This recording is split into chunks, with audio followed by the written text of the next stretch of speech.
Today on the Facility Playbook, I got to sit down with Elliot McDermott, who's one of the co-owners of Overland Park Racquet Club, which is one of the top 50 best tennis clubs in the nation. We got to hear how they took an existing facility and built it into a top-tier tennis experience, upgrading the bar, adding clay courts, and even adjusting to allow pickleball. Was it worth it to cover up and fill in their pool? You'll find out on this episode of the Facility Playbook. Do you own or manage a facility? Well, you are in the right place. Welcome to the Facility Playbook. I'm Luke Wade, founder and CEO of Facility Ally, and this podcast is about helping facility managers and owners learn from pioneers and veterans in the industry who have built and managed successful sports facilities, entertainment venues, and clubs. Did you know that most of the facilities I just mentioned use between 4 and 6 different softwares to manage their memberships, reservations, lessons, camps, clinics, and more? Revolutionize your facility with Facility Ally's all-in-one system. Learn more at facilityally.com. And today, we're actually at one of those amazing clubs and sports facilities here with Elliot McDermott from Overland Park Racquet Club. Thanks so much for coming in today. Great to be here. I say Thanks for having me. But I'm here at your facility. Thanks for having us today. Can you tell me a little bit about your background that led you to Overland Park Racquet Club? Sure. I've been playing tennis my whole life. Grew up in California, moved here in my early 20s, played college tennis, and I had one year of college tennis remaining at Baker University. And when I got done, the athletic director came to me and said, "Hey, would you like to coach?" And I thought, well, yeah, I think that might be fun. You know, I'm not sure what I'm going to do with my life, so let's get to it. So got into coaching right out of college and found how much I loved it, and began thinking that I was going to be a college coach.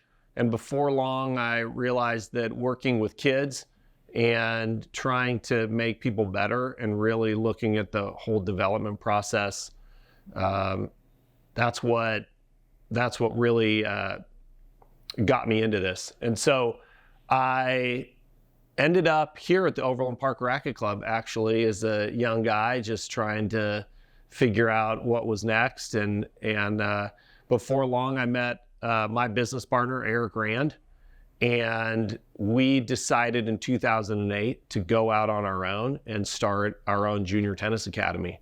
We were focused on helping kids that wanted to play in college just like we did. And we grew that business into the best tennis academy business really in the Midwest. And we attracted a couple of investors that really believed in what we were doing and helped us come back here to Overland Park Racquet Club in 2014 and purchase the facility. That is awesome. So here we are. So started out as an employee here, and then basically 6, 7, 8 years later, we're able to come back and actually buy the facility. Yep. That's got to feel good. It does. So what do you believe? And I know you said you built the best tennis academy in the Midwest, but you also were telling me earlier that Overland Park Racquet Club also got identified as another like top in the Midwest or the country, right? So maybe talk a little bit about Overland Park's recent accommodation. Yeah, we were looked at by the USTA, who was going around and evaluating all of the tennis facilities in the United States. And what they wanted to do was identify the 50 best tennis clubs in the US, and they wanted to endorse those facilities as what they considered premier USTA facilities. And we were chosen as one of the 50 best in the United States. That is awesome. Congratulations. Thank you. So maybe tell us a little bit about what is Overland Park Racquet Club, and then we can get into why you're one of the top 50. Sure. Well, it was built in 1978. And at the time, that was when tennis was booming, but it was also just the beginning of people thinking they could play tennis year round. So it tended to be more, seasonal. And when the weather got bad, people started to do something else. And some pioneers, business guys decided, hey, let's build indoor tennis courts, and if you build it, they will come. And it was a big risk to build a facility of this size in 1978. It was not a proven business model. And they built this club really well. This is a very well-built architectural facility. and it's withstood the test of time. And from 1978 until a couple of years before we purchased it, it was what I would consider a premier facility. But like most facilities, they started to get run down, and so did Overland Park Racquet Club. And I think the owner, who was not involved daily in the operation, just neglected it a little bit. And I think with any good business renovation, we came along and said, hey, we're gonna restore this facility and make it even better than it's ever been. And so we embarked on that mission in 2014. So when it opened in 1978, how many courts did it have? What all was included kind of in the facility? That's a good question. There were no outdoor courts. There were all 14 indoor courts. Where we sit right now was part of a full service restaurant. It was the thing that you did, for fun and recreation and social. People would come and spend the whole day at the club, and just over time, I think the owners then added the pool out back, and they added some outdoor courts. After we bought the facility, we realized, the pool is not really getting the attention it deserves. And we were a little worried about getting rid of it. But once we made that decision, we didn't hear anything from anybody. And we realized we had made a really good choice. We kept the outdoor hard courts, similar to what we have indoors, but we decided to add 4 clay courts. And the clay courts were really something that we felt was going to separate us from the rest of the tennis world in Kansas City, because there really was no clay left in Kansas City. And for people that have played on it, they realize what a great playing experience it is. And so we wanted to bring that back to Kansas City and to our members here and give people the opportunity to experience playing on that surface. And that's about where we are today. So pretty similar to where it started in 1978. Get rid of the pool, add some clay courts, and there you have it. So today, 14 indoor tennis courts, 4 outdoor clay courts. There's a gym here, locker room, shower, food. I mean, there's pretty much everything you can imagine, right? Yes. And then you have memberships. Is that really what drives the business of Overland Park Racquet Club? Is it memberships, or really talk about maybe what's the number one thing you feel like you do best here? I think we've got 3 silos. One would be membership. 2 would be instruction of every level. And 3 would be competition or play.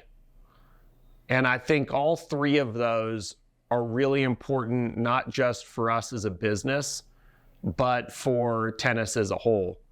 And the reason being, yes, we have a really robust membership, but I think that in order for tennis to continue to be healthy, you've got to be able to bring in the community and give them an opportunity, not just to learn the game, but to experience the facility and to use the facility for whatever they want to do.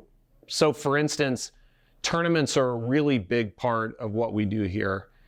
And while tournaments are probably not the best financial decision for a club, because you could probably make more money, be more profitable, doing other things on the courts, whether, giving lessons or renting the courts out to members or whatnot.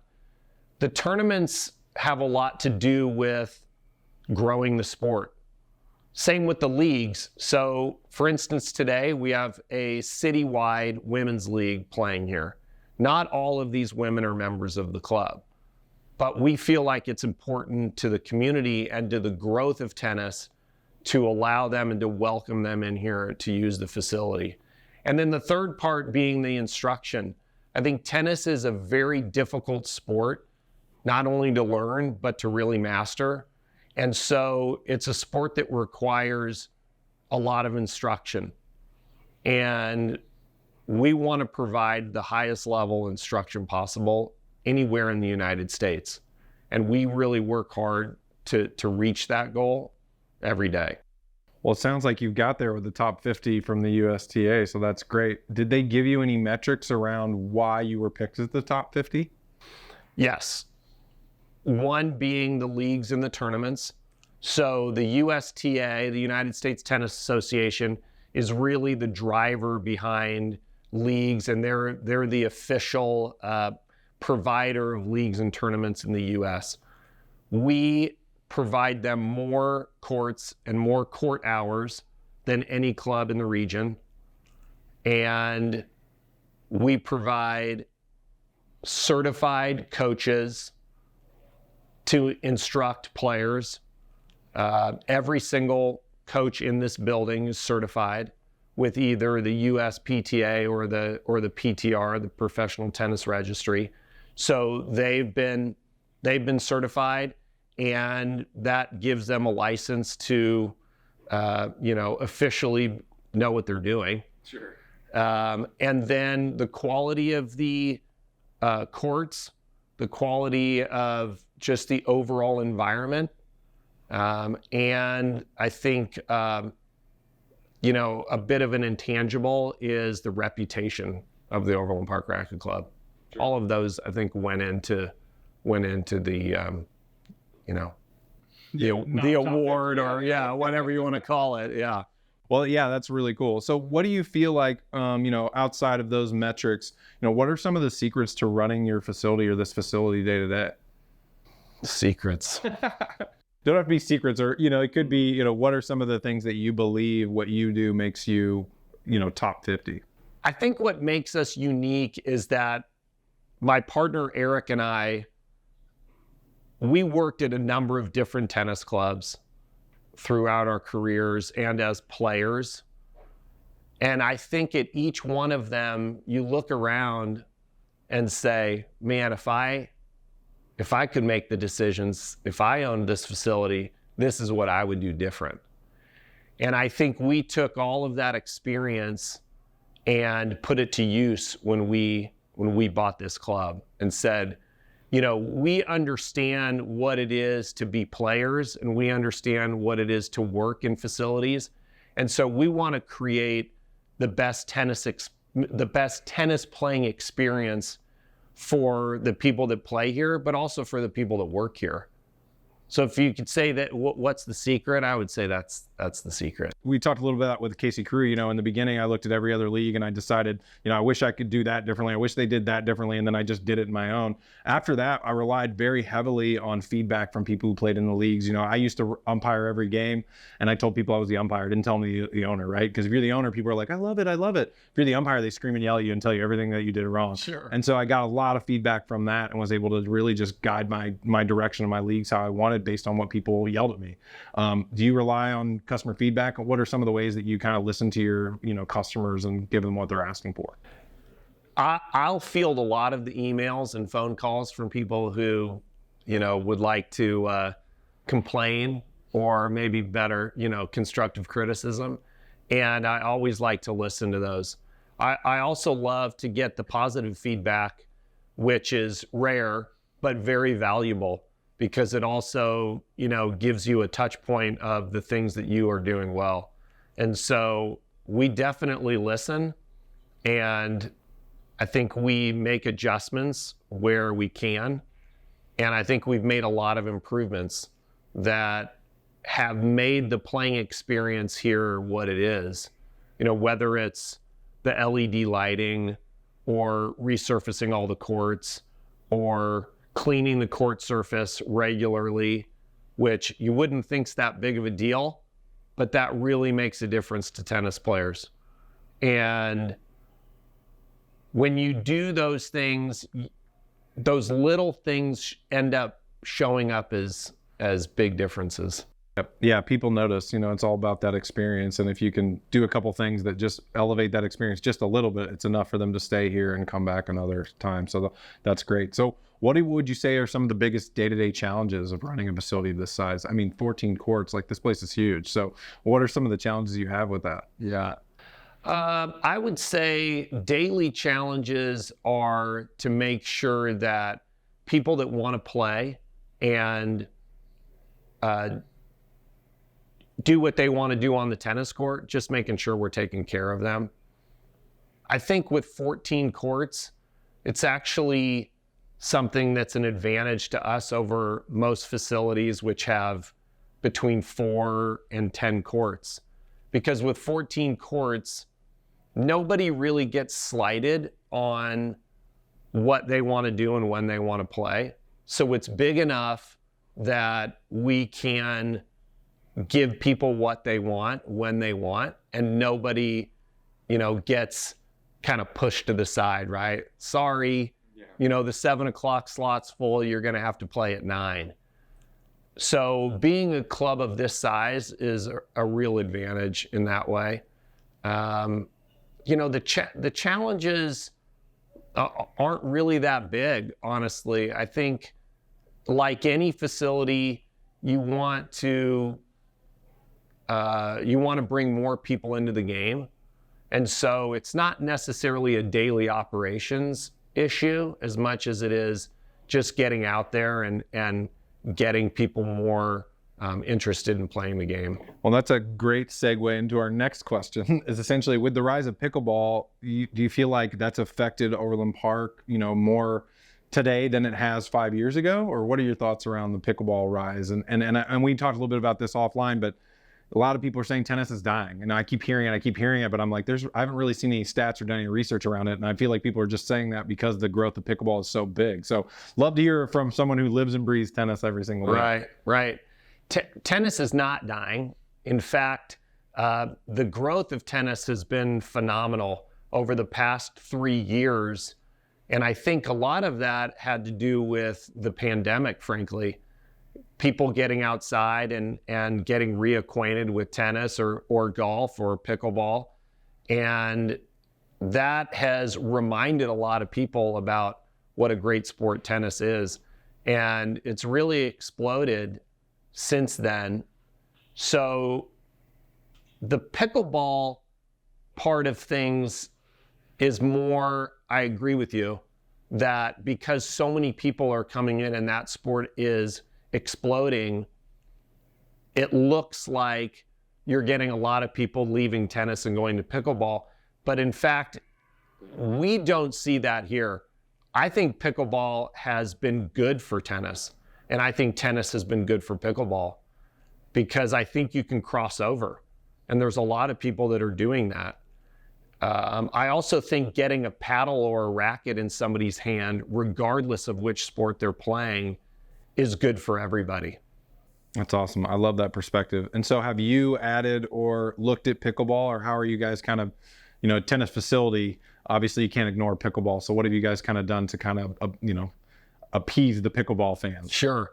Well, actually right behind us, we have converted 3 tennis courts into multi-purpose courts with permanent pickleball court lines and movable nets.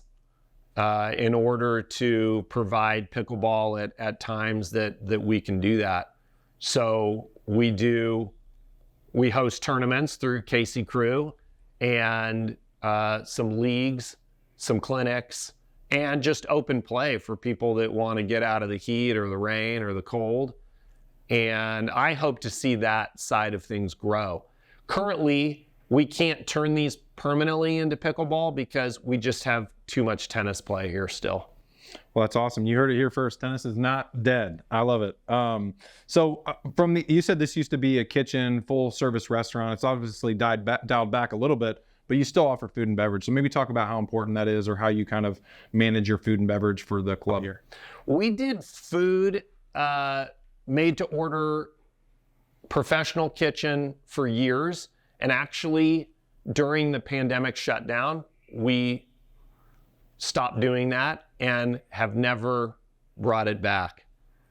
However, part of the renovation of the club was to build a new bar, and we added 6 beer taps and top shelf bourbon and whiskey and a full service bar. And that has been really well received. So while we took a back seat on the food side of things, we really upped the ante on the beverage side. And I think the members have really appreciated that. What were some of the reasons for that decision? Like, what, obviously the pandemic was like, hey, maybe this makes sense to not do food. Was it already on your mind of like, maybe we should get rid of this? Yeah, frankly, the food was one of our lost leaders.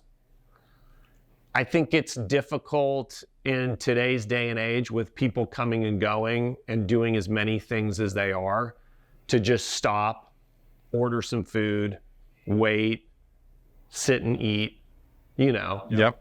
And while we have a lot of traffic in here, if we've got this place booming, 14 courts times, let's just say 4 people, it's still not that many people. So the traffic from a food side of things isn't heavy. So going a little bit back to memberships, you mentioned membership is one of the top things that you have here as a driver for Overland Park Racquet Club.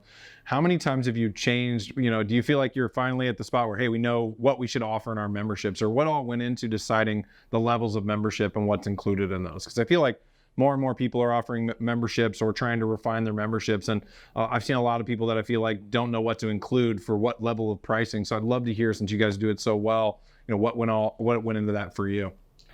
The first thing that comes to mind is simple has worked best. Early on, and especially just when we bought the facility, I can't even tell you how many levels of memberships they had and what those all entailed. And it was super confusing, and it wasn't doing the trick. And so we slowly pared back and refined the membership down to some really simple levels. And we wanted to look at it from the customer's perspective of, if a tennis court or a tennis membership is worth X, then everybody should pay X.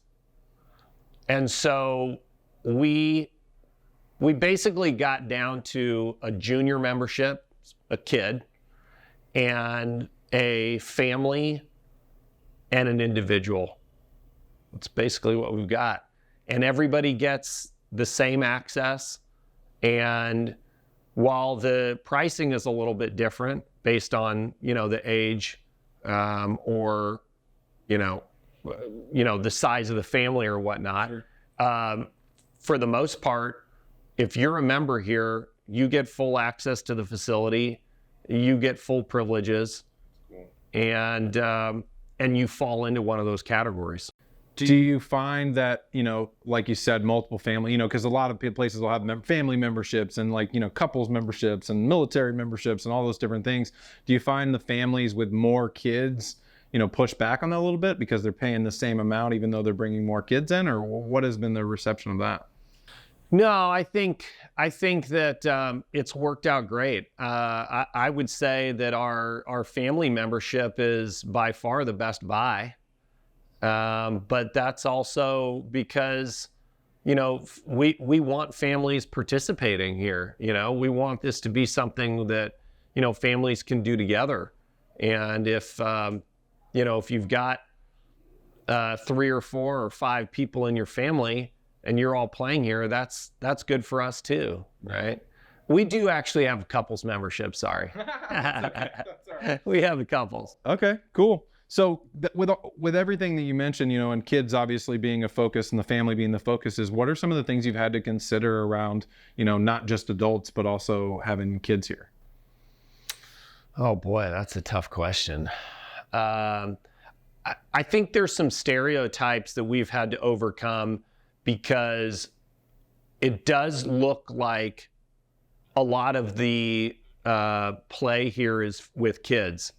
That's Eric and my background, starting in the tennis academy business.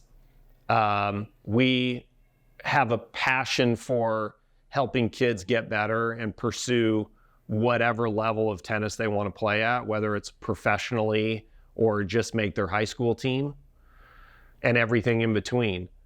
And, at 3 o'clock in the afternoon and you come in here between 3 and 6, you're going to think the only person that plays tennis here is a kid. But when you actually boil down the membership ratios, it's about half and half. So half adults and half kids. And so that's been hard to overcome because, again, you want to make sure that everybody is able to play when they want to play and everyone gets equal opportunity for use of the facility. And as long as everybody recognizes that, they have that, then it runs really smoothly. Sure. But you've got to provide information that lets, the mom and dad know that, they're getting their court time just as much as, the sophomore in high school. Let's talk a little bit about the outdoor clay courts. You'd mentioned, putting those in to kind of take you a step above. Has it really paid off the way that you thought it would play off? And then for anybody who maybe doesn't know tennis or has regular, normal indoor tennis courts and they're thinking about doing that, what are some of the challenges or benefits of adding those? Well, first, the answer is no. It hasn't paid off at the level that we anticipated that it would. Playing on clay is a great experience. The ball bounces slower. It's softer, so it's better on your joints. The points become much more interesting because of the way the ball slows down. It provides each player more time.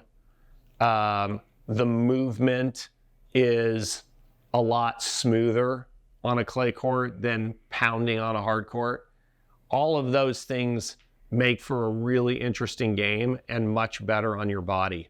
And in the summertime, funny enough, a lot of people don't know this, it's much cooler to play on a clay court because the sun's heat gets absorbed into the clay rather than the hard courts, which reflect the heat. So all of those factors make it a much better playing experience. But I think it's getting people out there to just give it a try. Sure. And if you only try it once, there's a little bit of a learning curve. So you go out there once and maybe it's, it's a little awkward or you're off balance on some shots here or there, or you might get a bad bounce from time to time. And then you walk away and don't give it another look. But 2 or 3 times, I can almost guarantee that you'd rather play on clay. So if there's a facility out there considering adding clay, knowing everything you know now, would you tell them to do it or not? Oh, man.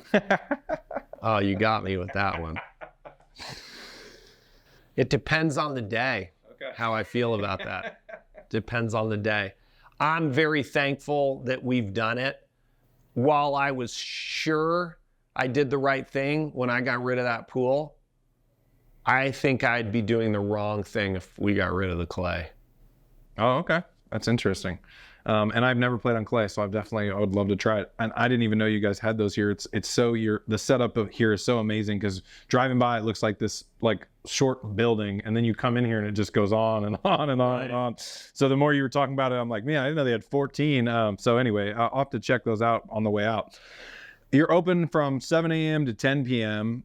Every day. How do you focus on filling your non-peak time? So I know that's a huge problem with most facilities is off-peak times during the day, different times is just dead time. They're just losing money because nobody's in there. So how do you guys keep it activated and fill your non-peak times? Well, tennis is one of those sports that, just like pickleball, where you can play it at any age. And I think that is helpful for us because we have a lot of, I would say, non-traditional work schedules for adults where they can get out here at 8 o'clock in the morning or, really our only downtime is probably right around the lunch hour.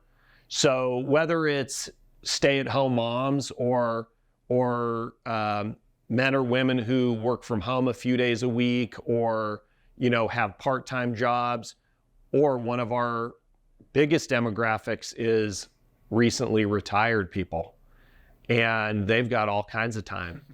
So the afternoon and evening times are kind of slam dunks for us. Kids get out of school, they come over, people get off work in the evening. That's when the adults play. Those are easy. The daytime has been more challenging, but also it's been great. When you've got people that can play tennis into their 80s and they're retiring when they're 65, I mean, they're going to play 15, 20 years of tennis here. It's phenomenal. And like the league that we have this morning, the Citywide Women's League, we're running clinics and leagues here every morning, 5 days a week. That's awesome. Yeah, and in most places, like Casey Crew, we're mostly adults, right, that aren't retired, young adults, and so we got to wait for them to get off work to do anything. So we're not really running anything during the day. So it's cool that you've been able to kind of create those opportunities for every age and every level, which obviously can help fill your facility. So that's great. So you talked about this other league, the women's league. So it sounds like that's more of a partnership where they come in here and probably bulk rent your courts. Are there any other partnerships that you feel are dynamic for Overland Park Racquet Club?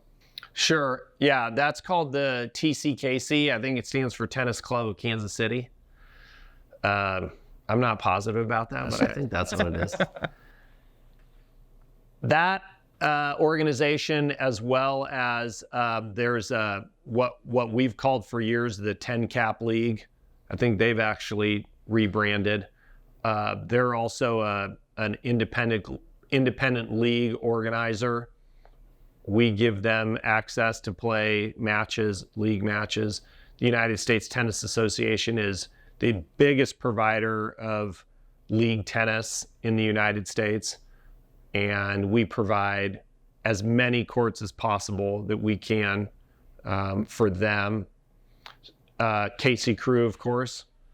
And then there are a couple of other, smaller organizations, such as the Stephanie Waterman Foundation, which is a nonprofit that raises money for outreach in the inner city for not only tennis, but academic support as well. We provide them some space. And I think that all of those community organizations are key to running a successful facility. Sure. And when you talk about partnerships, obviously you guys have a lot of equipment here, rackets, balls. Do you have any sort of partnerships around equipment that you've been able to work out that have benefited you guys and maybe got promotions for some of these brands, or have you worked any of those out? Yeah, we have a great partnership with Adidas. Adidas America has been a great supporter of us for a number of years. They help outfit our staff. They provide discounts for all the members. They provide a couple of sponsorships a year for our junior players that are traveling nationally. And our entire pro shop is really Adidas focused. On the racket and string side of things, we also have a really good setup with Head Racket Sports. And I think one of the keys to having any sort of a relationship with a brand is that you make sure that you're authentic about what you're promoting, right? So whether it's Adidas or Head, there's other brands out there, and you can't be one of those guys that goes around and tells everyone that this is the greatest racket in the world or the best shoe in the world, because for some people it may not be. I think what we like to talk about is that the racket or the shoes are really well made. They're great products, and we support them because they support us. And if we didn't believe in the product, we wouldn't be using those. So, Head's been great with similar to what Adidas has done. I think it goes hand in hand that if you have a relationship with some of those brands, really what you want to be doing is giving opportunities to your players, and all of those things are expensive. And anything that you can do to lessen that cost for your members, you should do it. Sure. That's awesome. So what's one solution that you implemented that you're most proud of? I think getting the word out about the facility is always difficult. You have some background in the digital side of things, and I think our ability to adapt and to trust some advice that we've had from some people on our digital promotion and stepping into that side of things, where a lot of the tennis clubs around the country are really old school. They've got old owners, they're stuck in their ways, they're nervous about going into new areas, whether it's software. I mean, there are a lot of these tennis clubs that are still running off of paper reservation sheets. Yeah. When we purchased this club, this is in 2014, they had a giant sheet about 3 feet long that had every court and every hour of the whole day, and they had multicolored pencils with an eraser that they were managing the facility on. This is in 2014. So I think moving into that digital space, both just with operating the facility, but also the outreach part of it, and trusting that, those were gonna not disenfranchise our current members, but actually, bring in new people and add to the overall experience was a bit of a leap, but that's paid off for us big time. I can't imagine what that was like going from that sheet of paper to digital. That must have been really challenging. So I would say that's definitely a great solution. I couldn't imagine walking into that, like being a tech guy myself. Yes. Like I would have probably freaked out, but that's awesome that you were able to overcome that. How long did that take to go once you kind of took over to implementing it? Yeah, we had a rough year. It for sure took us a year. Wow. We had months where we had a whole lot of billing issues. When you start to erode the trust in your members when you're having billing issues, that's hard to recover from. And we had to work really diligently. We've got a great team that did that. But I definitely say it was more than a year. And I could say it took us even 3 or 4 years to really get things humming. So we're still making tweaks. Every day we make tweaks on whether it's software or converting people from just giving the facility a try to playing more regularly and becoming a member. So it's a constant challenge. I'm curious, are there some of the ways that you found of converting someone to get them to play more that work the best? Yeah, this is probably similar to pickleball. I'm not a pickleball player, but just from observations, correct me if I'm wrong, but from a tennis standpoint, it's a really addictive sport. So you get somebody out there and just get them hitting balls, yep. And before long, it's organic and it takes care of itself. Yep. Very similar to golf. Once you hit that one good shot, you're like addicted and you're like, I gotta come back. And then you're mad for the rest of the week. Right. Because you're not playing as well as that one good shot. Right. So that makes total sense. Yeah, I think, and that was, for me, that was the frustration when I started pickleball. There's so many rules and it was really hard to understand. And so unless I was really dedicated, which I was, to learning those, I think it could have really pushed me away. And so I think, having somebody there to like show you how to hit the ball correctly and how to understand the rules more efficiently gets you to playing better faster, which then would make me want to play more. Right. So I think the lesson side of things, the coaching is definitely a a big piece of that too. Because if I'm hitting it wrong and playing horrible, I'm like, I'm going to give this up. But if you give me a couple of tricks that I'm like, oh, I hit some good shots. I hit some, like, all right, now let's play some more, So I could definitely see that as being a reason to start playing more. So that's interesting take on it from the pickleball side that I hadn't really thought about. So what does the next 3 years look like for the Overland Park Racquet Club? I think we're going to see more pickleball play, for sure. I think that we have to continue to look at how do we find that next generation of players, whether they're tennis players or pickleball players. There are so many options for kids and for adults in the sport world. Getting them to pick up a racket or a paddle, I think, is a big challenge. I would like to see our synergy between our gym downstairs and the tennis courts upstairs develop. So what I mean by that is, in order to have a successful group of players, you got to keep people healthy. And I think more and more people are recognizing, whether that's what they eat or how they recover at night or just how they stay fit, is also how they keep from getting injured. So if we want to keep them on the court, we got to keep them healthy. And I think that's one area that we would like to evolve. And I think that's also something that is really underestimated by others in this business. And we want to be on the forefront of that. So I would say that's going to be one of our top focuses in the next 3 years. I love that perspective of like, hey, if we want to keep them on the court, we got to make sure we're focusing over here, and if that's a way we can generate revenue as well, then why not go after that? So that's awesome. I love that. Well, thank you so much for having us out today and telling us a little bit about Overland Park Racquet Club. Really appreciate it. Hope you enjoyed today's episode. We'll see you next time on the Facility Playbook. Tennis is not dead.